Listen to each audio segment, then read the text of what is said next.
तो ये पैसों के जो करप्शन है, करप्शन को अब कम कर दिए तो पैसा आम जनता को मिल जाएंगे।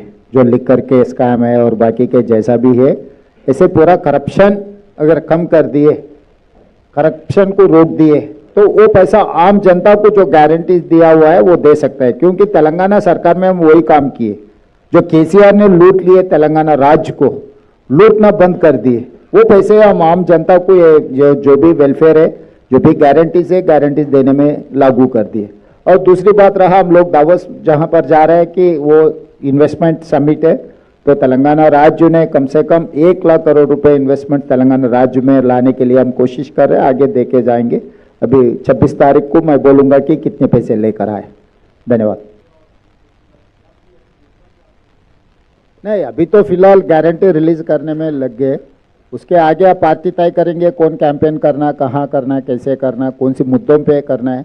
ये तो आपको पता है, इनका पार्टनर है लिकर में, पार्टनर को हम हरा दिए तेलंगाना में, तो अभी मेन पार्टनर को हराने के लिए दिल्ली आ गए। So it is very simple, we have vast experience to run the government. Congress party को जितना तजुर्बा है इस देश में और किसी को नहीं है सरकार चलाने में। हर बार ऐसी बात आती है कि गरीब लोगों को कुछ देने के लिए कांग्रेस पार्टी कहा तो पैसे कहां से लाएंगे। मैं आपको एक सवाल पूछना चाहता हूं, आप मीडिया के माध्यम से, नरेंद्र मोदी जी को, वो 11 साल प्रधानमंत्री बनकर 16 लाख करोड़ रुपए कारपोरेट कंपनी को माफी किए, कहां से लाए ये पैसे, किसका पैसे? तो मोदी जी सरकार कारपोरेट कंपनी से को जब 16 लाख करोड़ रुपए माफ कर सकता है, जब पत्रकार ने कभी मोदी जी को ये सवाल पूछा ही नहीं, भाई ये किसके पैसे, आप 16 लाख करोड़ रुपए जो कारपोरेट कंपनी को माफी किए, ये पैसे ले आकर और गरीब लोगों को बांटने में कोशिश क्यों नहीं किए? और दूसरी बात रहा, ये एनसीटी है, नेशनल कैपिटल टेरिटरी, केंद्र सरकार की कुछ जिम्मेदारी है जो बजट देने का। केजरीवाल और मोदी जी दोनों आपस में लड़ ले रहे कुर्सी के लिए, बस जनता को नुकसान हो जा रहा है।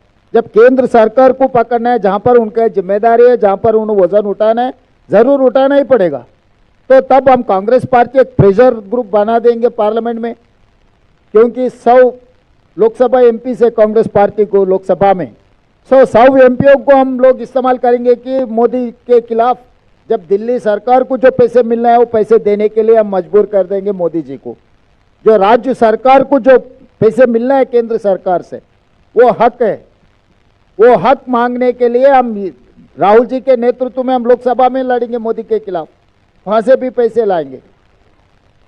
तो हमको पता है बजट कैसे प्लान करना, क्योंकि 50 साल के ऊपर इस देश को हम चलाए।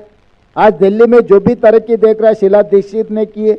जिस दिन हम मेट्रो लागू करने के लिए कहा, कहां से लाएंगे पैसे, बोले रोड वाइडनिंग कहां से करेंगे। ये सब सारे बात हमेशा आते रहता है, मगर हर चीज को हम ध्यान में रखकर ये कैलकुलेशन किए। तेलंगाना में भी यही बात कहा, जिस दिन मैं शुरुआत किए थे तब कोई साथ में नहीं थे, तब बाई इलेक्शन में हमको डिपॉजिट भी नहीं मिल रहा था, वहां से लेकर हम लोग सरकार बनाए। 40%, 1.5% वोट से हम 40% वोट बनाए जनरल इलेक्शन तक। तो इसीलिए दिल्ली में भी लोग अभी सोचने का वक्त आए। 3 बार मोदी जी को मौका दिए, 3 बार केजरीवाल जी को मौका दिए, मगर उन लोगों की जिंदगी में जितना शीला दीक्षित जी ने किया उतना तो कोई फायदा नहीं हुआ। इसीलिए अभी बदलाव के बारे में हम लोग जनता के सामने रखा है। जनता अब तय करना कि किसका जरूरत है। केजरीवाल को कोई लोकसभा में कोई रिप्रेजेंटेशन ही नहीं है। अगर मोदी जी को पकड़ना है तो थोड़ी दिल्ली असेंबली में आएंगे मोदी जी को पकड़ना है तो लोकसभा में पकड़ना है, राज्यसभा में पकड़ना है। केजरीवाल जी का ताकत कितना है? इसीलिए कांग्रेस पार्टी के हाथ में अगर दिल्ली राज्य सरकार रहा तो हम लोकसभा में भी राज्यसभा में भी लड़ेंगे। प्रधानमंत्री जी को लड़कर हम पैसे लेकर आएंगे तेलंगाना, ये दिल्ली राज्य के लिए।